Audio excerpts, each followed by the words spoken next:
Hello friends, এখন ঘড়িতে ভোর 3টে বাজতে 5 মিনিট বাকি। আমরা বেরোচ্ছি বাড়ি থেকে। অবশ্যই উদ্দেশ্য কোথাও একটা বেড়াতে যাওয়া। আপাতত আমাদের ডেস্টিনেশন কলকাতা ইন্টারন্যাশনাল এয়ারপোর্ট। সঙ্গে থাকো, ওখানে পৌঁছে তারপরে বলবো কোথায় যাচ্ছি। পৌঁছে গেছি কলকাতা এয়ারপোর্ট। ব্যাকড্রপও হয়ে গেল, এই যে পিছনে বিশাল লাইন পড়েছে। ব্যাকড্রপ হয়ে গেল, এখন চেক ইনের জন্য এগোচ্ছি। এখন আমাদের ডেস্টিনেশন হলো লখনৌ। আর এবার কিন্তু আমরা অনেক জায়গায় যাওয়ার প্ল্যান করেই বেরিয়েছি। পরপর সব দেখাতে থাকবো। তো এখন আমি চেক ইনের জন্য এগোচ্ছি। আর কোথায় কোথায় যাব, কী কী দেখব, সব ক্রমশ প্রকাশ্য। তবে আমাদের ফ্লাইট 5টা 35 মিনিটে। এখন আমাদের ডেস্টিনেশন হলো লখনৌ। আমাদের বোর্ডিং স্টার্ট হয়ে গেছে। তো আমাদের লখনৌতে পৌঁছানোর টাইম হলো 7:35। আমাদের উড়ান টেক অফের জন্য রেডি। সেই দৌড় শুরু করে দিয়েছে সে। আমার না টেক অফটা ভীষণ ভালো লাগে, একটা আলাদা ফিলিংস। আর আমার ভিডিওতে দেখাই যাচ্ছে প্লেন কিন্তু অলরেডি মাটি ছেড়ে অনেকটা উপরে উঠে পড়েছে। ভেতরে তো অবশ্যই আমার একটা উত্তেজনা কাজ করছে, কেননা একে হচ্ছে বেড়াতে যাচ্ছি, আর এবার আবার অনেক জায়গায় যাব, পরপর অনেকগুলো জায়গা। তো ঠিক সকাল 7:35 আমাদের প্লেন কিন্তু লখনৌ এয়ারপোর্টে অলরেডি ল্যান্ড করে গেছে, মাটি ছুঁয়ে ফেলেছে। এবার আমরা অপেক্ষা করব লখনৌ পরিদর্শনের জন্য। তো আমাদের লাগেজ দেওয়া হয়েছে 7 নম্বর বেল্টে। এখন আমরা লাগেজের জন্য ওই 7 নম্বর বেল্টের উদ্দেশ্যে এগোচ্ছি। আর আমরা কলকাতা থেকেই একটা গাড়ি বুক করে রেখেছি ঘোরার জন্য। তো লাগেজ নিয়ে আমরা বেরিয়ে ওই গাড়ির সাথে যোগাযোগ করে নেব। অলরেডি ফোন এসেও গেছে যে তিনি অপেক্ষারত। আর আমরা ঠিক করেই নিয়েছি, আমি আর আমার হাজব্যান্ড, যে আমরা এখন প্রথমে একটা ভালো কোনো জায়গায় ব্রেকফাস্ট করে নেব, যেখানে লখনৌ স্পেশাল ব্রেকফাস্ট আমরা পাবো। তারপরে আমরা কিন্তু সাইট সিনের উদ্দেশ্যেই বেরিয়ে পড়ব। আমরা ব্রেকফাস্টের জন্য পৌঁছে গেছি শর্মাজি কি চায় নামক দোকানে। অবশ্যই ড্রাইভারজির পরামর্শেই এখানে আমরা এসেছি, কারণ আমরা বলেইছিলাম যে লখনৌ স্পেশাল খাবার যেটা দিয়ে আমরা ব্রেকফাস্ট সারতে পারি সেরকম একটা দোকানে নিয়ে আসতে। এবং এই যে দোকানে ভিড় দেখেই বোঝা যাচ্ছে যে দোকানে খাবারের কোয়ালিটি নিশ্চয়ই ভালো, এবং খাবারও ঠিকঠাক পাওয়া যাবে আর কি, পছন্দ মতো খাবার যেটাকে বলা হয়। তো আমরাও মেনু কার্ড দেখে অর্ডার দিয়ে দিলাম হোয়াইট বাটার লাগানো ব্রেড টোস্ট এবং ভেতরে ওই মশলাপাতি দিয়ে পুর ভরা সিঙাড়া, কেননা আমার হাজব্যান্ড সিঙাড়া ভীষণই ভালোবাসেন। আর দুজনেই দুরকম খাবারই টেস্ট করব সেই ভেবেই প্লেট অর্ডার করা হলো। আর সঙ্গে অবশ্যই 2টো চা। তো এখন খেয়ে দেখা যাক খাবার কেমন। শর্মাজি কি চায় নামক এই দোকান আমাদের হতাশ করেনি। খাবার খুবই ভালো ছিল, কোয়ালিটিও ভালো ছিল, এবং দেওয়াও খুব ভালো ছিল। দেওয়ার ধরনও খুব সুন্দর ছিল। কাজেই আপনারাও যখন লখনৌ বেড়াতে আসবেন নিশ্চিন্তে এখানে ব্রেকফাস্টটা করতে পারেন। আমরা যেখানে ব্রেকফাস্ট করলাম সেই দোকানটা ছিল লালবাগ নামক জায়গায়। তো এখন আমরা ড্রাইভারজিকে বলেই দিলাম যে আমরা কিন্তু একই দিকে যে সমস্ত দর্শনীয় স্থানগুলো পাবো সেগুলো দেখে নিয়ে তারপরে একেবারে হোটেলে গিয়ে ঢুকবো, কারণ আমরাও অনেক ভোরবেলা বাড়ি থেকে বেরিয়েছি। তো যতক্ষণ এনার্জি আছে কয়েকটা জায়গা অন্তত দেখে নিই। সঙ্গে থাকুন, দেখতে থাকুন। এবার প্রথমেই আমরা চলে এলাম বড়া ইমামবাড়া চত্বরে, কিন্তু প্রথমে আমরা বড়া ইমামবাড়ায় ঢুকিনি। ড্রাইভারজির কথা মতো ওখানে আমরা গাড়িটা পার্ক করে দিয়ে আমরা একটা অটো বুক করে নিয়েছি, এবং এই কাছাকাছি কিন্তু অনেকগুলো দেখার জায়গা রয়েছে। তো অটো বুক করার জন্য আমাদের দুটো কারণ আছে। প্রথম কথা হচ্ছে, ইতিহাসে আমরা যতই পড়ে থাকি, যদি একজন লোকাল গাইড সঙ্গে থাকে তাহলে কিন্তু অনেক খুঁটিনাটি বিষয়ও আমরা ভালোভাবে জানতে পারি। তবে হ্যাঁ, এই যে জায়গাগুলো যে দূরত্বে রয়েছে, এখন আমরা যে জায়গাগুলোতে যাব, তো সেটা যার যার পার্সোনাল চয়েস।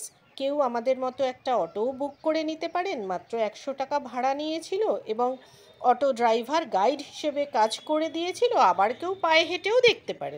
প্রত্যেকটা জায়গার একটা ঐতিহাসিক গুরুত্ব আছে। ইংরেজির 1881 সালে কর্নেল হার্সফোর্ডের নির্মিত এই যে 221 ফুট উচ্চ ক্লক টাওয়ার, এই ক্লক টাওয়ারের যে ঘড়িটি, সেটি কিন্তু এখনও যথাযথভাবে সময় দেয়। এবার আমরা যেটা দেখতে এলাম, এটাকে বলা হয় তালাও। তালাও মতলব পন্ড, হলো পুকুর।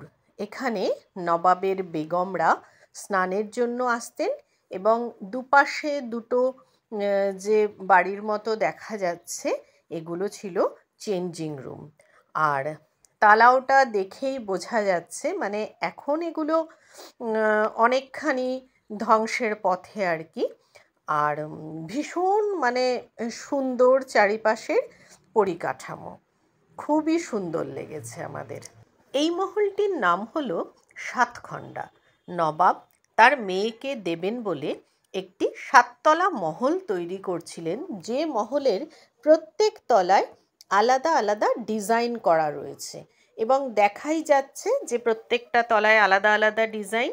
কিন্তু যখন 5তলা অবধি তৈরি হয়েছিল, তখন তার মেয়ে কোনো কারণে মারা গিয়েছিল, তাই সেখানেই কাজ বন্ধ করে দেওয়া হয়েছিল এবং তখন থেকেই এটি এরকম একটি অসমাপ্ত বিল্ডিং হিসেবেই রয়ে গেছে। এবার আমরা এলাম পিকচার গ্যালারিতে।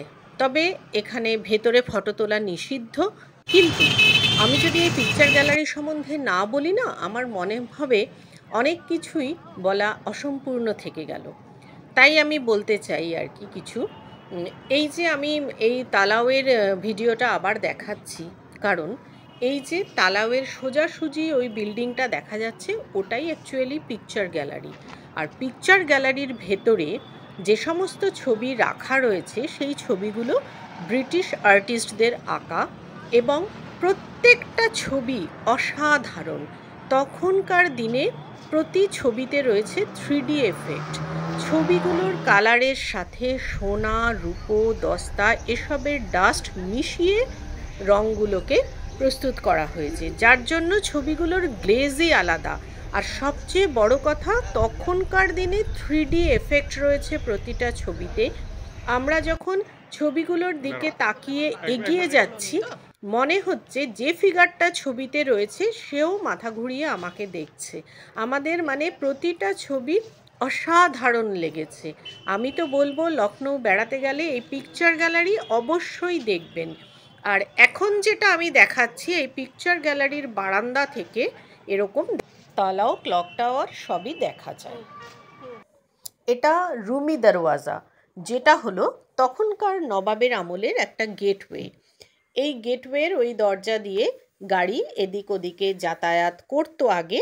এখন রিপেয়ারিংয়ের কাজ চলছে, আপাতত যাতায়াত বন্ধ আছে। এবার আমরা এলাম বড়া ইমামবাড়া দেখতে। তো বড়া ইমামবাড়ার চত্বরেই কিন্তু রয়েছে ভুলভুলাইয়া, যেটা দেখার জন্য লখনৌ বেড়াতে এলে লোকে বেশ মনে মনে অপেক্ষা করেই থাকে। আমাদেরও খুব ভালো লেগেছে ভুলভুলাইয়া ব্যাপারটা। তো ভিডিওতে আমি দেখাবো, দেখুন আপনাদের কেমন লাগে। আমরা ঢুকে পড়েছি ভুলভুলাইয়ার ভেতরে। ভুলভুলাইয়া হলো প্রকৃতপক্ষে চোখে ধুলো দিয়ে একটা পালিয়ে যাওয়ার পথ। নবাব এটা তৈরি করেছিলেন ইংরেজদের চোখে ধুলো দিয়ে, তিনি এবং তার লোকজনেরা যাতে পালানোর পথ খুঁজে পান।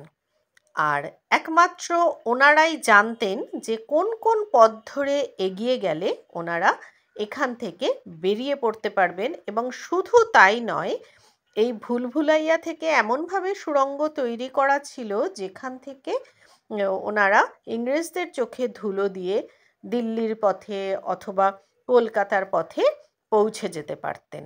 এটাই হলো ভুলভুলাইয়া। আর এই ভুলভুলাইয়ার নামকরণ কিন্তু নবাব করেননি, যেহেতু ভুলিয়ে দেওয়া রাস্তা, পরে মানুষজনেরাই এই নামকরণ করেছেন। আর এটা হলো ওই ভুলভুলাইয়ার ওখানে যে দরজা দিয়ে বেরিয়ে এসে আমরা এই ছাদটা পেয়েছিলাম।